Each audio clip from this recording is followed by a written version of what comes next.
Good morning students. देखिए आज हम एक नया चैप्टर वर्णों का उच्चारण स्थान उसके बारे में पढ़ेंगे। देखिए वर्णों का उच्चारण स्थान क्या होता है।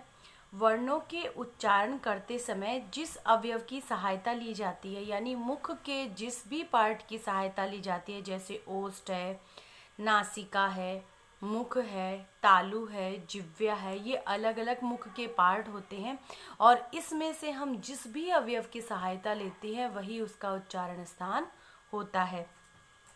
देखिए वर्णों के उच्चारण करते समय जिस अवयव की सहायता ली जाती है तथा मुख के जिस अवयव की सहायता हम वर्णों का उच्चारण करने के लिए लेते हैं वही उसका उच्चारण स्थान कहलाता है।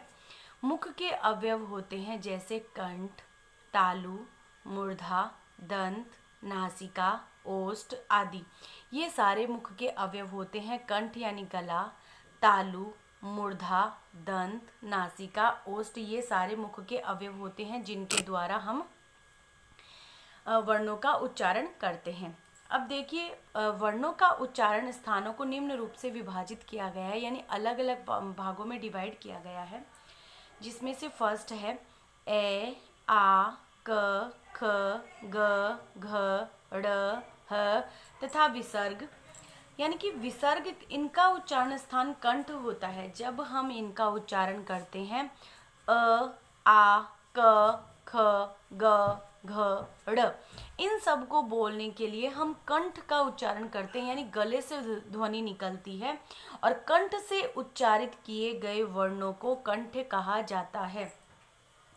यानी कि जिन शब्दों को, जिन वर्णों को हम गले से बोलते हैं, कंठ से बोलते हैं, उनको कंठ कहते हैं। और कंठ से उच्चारित वर्ण ए, आ, क, ख, ग, घ, ड़, ह, ये हैं सारे के सारे कंठ शब्द। अब देखिए आगे आता है ई, च, छ, ज, झ, य, श। इनका उच्चारण स्थान तालु है, यानी इनको बोलने के लिए हमें कंठ के साथ साथ तालु का प्रयोग भी करना होता है। जैसे हमने च बोला, च के साथ हमारी जिह्वा ऊपर तालु पे टच होती है, तो इनको बोलने के लिए हमें तालु का प्रयोग करना पड़ा। तो तालु का प्रयोग करने वाले शब्द तालव्य कहलाते हैं और तालव्य वाले वर्ण होते हैं ई, च, छ, ज, झ, य, श। ये होते हैं तालव्य वर्ण। अब देखिए अब आता है मूर्धन्य। अब देखिए मूर्धन्य, देखिए बेटा मूर्धन्य क्या होता है, जब हम तालु से भी थोड़ा पीछे की तरफ, वो होता है मूर्धन्य। यानी तालु के जो पीछे का जो भाग होता है, जरा थोड़ा सा पीछे जब जीभ टच होती है वहां से जब ध्वनि निकलती है वो होती है मूर्धा।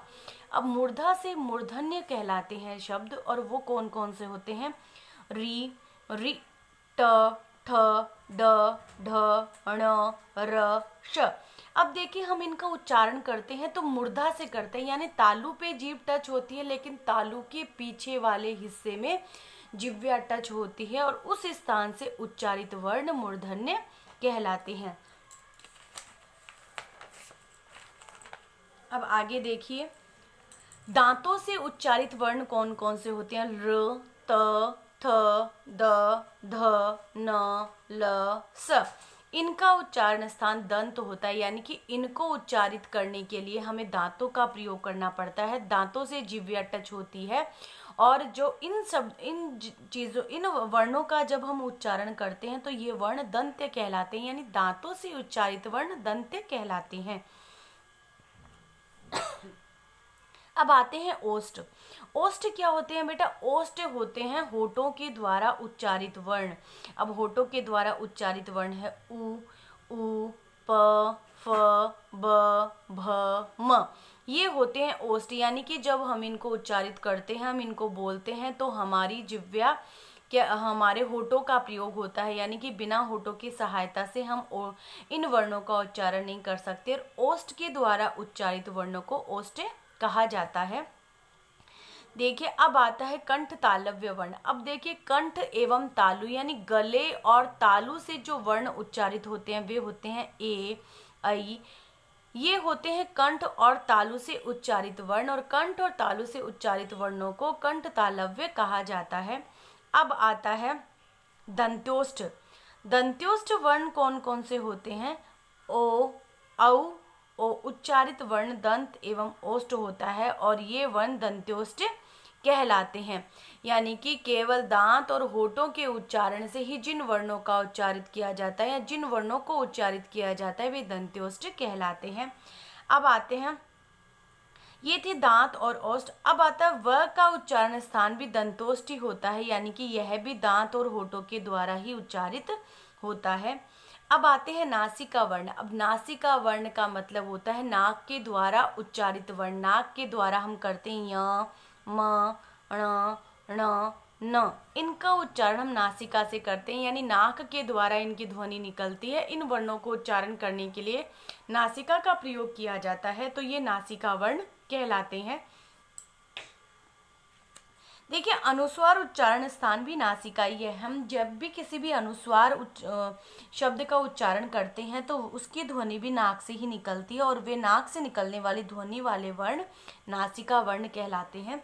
अब देखिए, अब आता है बेटा क का उच्चारण स्थान। क और ख, ये जो चिन्ह आपको दिख रहा है, यानी इसको जिह्वा का मूल कहा जाता है।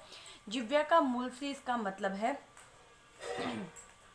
जिह्वा के मूल से इसका मतलब होता है कि जब हम किसी भी वर्ण का उच्चारण करते हैं तो जैसे उच्चारण करने के लिए जो पहले ध्वनि निकलती है, यानी क और ख से पहले जो अर्ध विसर्ग की ध्वनि जो निकलती है वो क्या कहलाती है? जिह्वा का मूल कहलाती है। जैसे देखिए, स करोति शब्द है और करोति में क है और उससे पहले स है तो विसर्ग लगा हुआ है, तो वहां पर क्या है? जिह्वा का मूल है, यानी कि सह करोति, स खादती। क और ख दोनों वर्ण दे रखे हैं, स खादती। अब देखिए, ख से पहले भी क्या विसर्ग दे रखा है, तो इन दोनों के साथ में जिस तरीके की ध्वनि का प्रयोग होता है वो जिह्वा का मूल कहलाता है।